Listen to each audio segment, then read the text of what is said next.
जय माता दी दोस्तों। आज हम आपको 16 दिन तक चलने वाले महालक्ष्मी व्रत की कथा सुनाने जा रहे हैं। एक बार महर्षि श्री वेद व्यास जी हस्तिनापुर पधारे। उनका आगमन सुन महाराज धृतराष्ट्र उनको आदर सहित राजमहल में ले गए। स्वर्ण सिंहासन पर विराजमान कर चरकोदक ले उनका पूजन किया। श्री व्यास जी से माता कुंती और गांधारी ने हाथ जोड़कर प्रश्न किया, हे महामुने, आप त्रिकालदर्शी हैं, अतः आपसे हमारी प्रार्थना है कि आप हमको कोई ऐसा सरल व्रत और पूजन बताएं जिससे हमारा राज्य लक्ष्मी, सुख संपत्ति, पुत्र पौत्रादि व परिवार सुखी रहे। इतना सुन श्री वेद व्यास जी कहने लगे, हम एक ऐसे व्रत का पूजन व वर्ण कहते हैं जिससे सदा लक्ष्मी जी का निवास होकर सुख समृद्धि की वृद्धि होती है। यह श्री महालक्ष्मी जी का व्रत है जिसे प्रतिवर्ष आश्विन कृष्ण अष्टमी को विधिवत किया जाता है। हे महामुने, इस व्रत की विधि हमें विस्तार पूर्वक बताने की कृपा करें। तब व्यास जी बोले, हे देवी, यह व्रत भाद्रपद शुक्ल अष्टमी से प्रारंभ किया जाता है। इस दिन स्नान करके 16 सूत के धागे एक डोरा बनाया जाता है। उसमें 16 गांठ लगाएं, हल्दी से पीला करें। प्रतिदिन 16 दूब व 16 गेहूं डोरे को चढ़ाएं। आश्विन कृष्ण अष्टमी के दिन उपवास रखकर मिट्टी के हाथी पर श्री महालक्ष्मी जी की प्रतिमा स्थापित कर विधि पूर्वक पूजन करें। इस प्रकार श्रद्धा भक्ति सहित महालक्ष्मी जी का व्रत पूजन करने से आप लोगों की राज्य लक्ष्मी में सदा अभिवृद्धि होती रहेगी। इस प्रकार व्रत का विधान बताकर श्री वेद व्यास जी अपने आश्रम को प्रस्थान कर गए। इधर समय अनुसार भाद्रपद शुक्ल अष्टमी से गांधारी व कुंती अपने अपने महलों में नगर की स्त्रियों सहित व्रत का आरंभ करने लगी। इस प्रकार 15 दिन बीत गए। 16वें दिन आश्विन कृष्ण अष्टमी के दिन गांधारी ने नगर की सभी प्रतिष्ठित महिलाओं को पूजन के लिए अपने महल में बुलवा लिया। माता कुंती के यहाँ कोई भी महिला पूजन के लिए नहीं आई।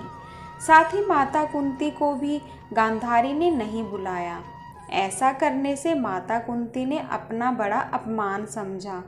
उन्होंने पूजन की कोई तैयारी नहीं की एवं उदास होकर बैठ गई। जब पांचों पांडव युधिष्ठिर, अर्जुन, भीम, नकुल और सहदेव महल में आए तो कुंती को उदास देखकर पूछा, हे माता, आप इस प्रकार उदास क्यों हैं? आपने पूजन की तैयारी क्यों नहीं की? तब माता कुंती ने कहा, हे पुत्र, आज महालक्ष्मी जी के व्रत का उत्सव गांधारी के महल में मनाया जा रहा है।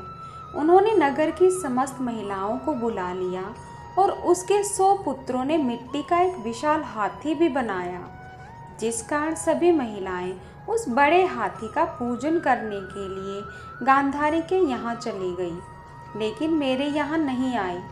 यह सुनकर अर्जुन ने कहा, हे माता, आप पूजन की तैयारी करें और नगर में बुलावा लगवा दें कि हमारे यहाँ स्वर्ग के ऐरावत हाथी के पूजन होगा।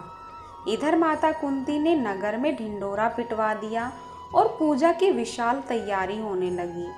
उधर अर्जुन ने बाण के द्वारा स्वर्ग से ऐरावत हाथी को बुला लिया।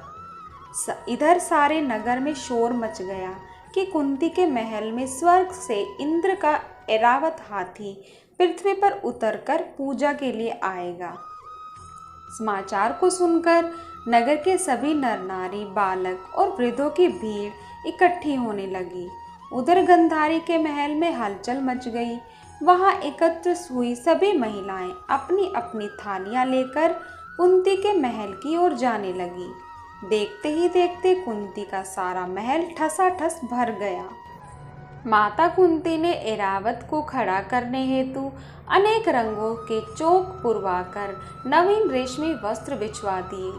नगरवासी स्वागत की तैयारी में फूलमाला, अबीर, गुलाल, केसर हाथों में लिए पंक्तिबद्ध खड़े थे।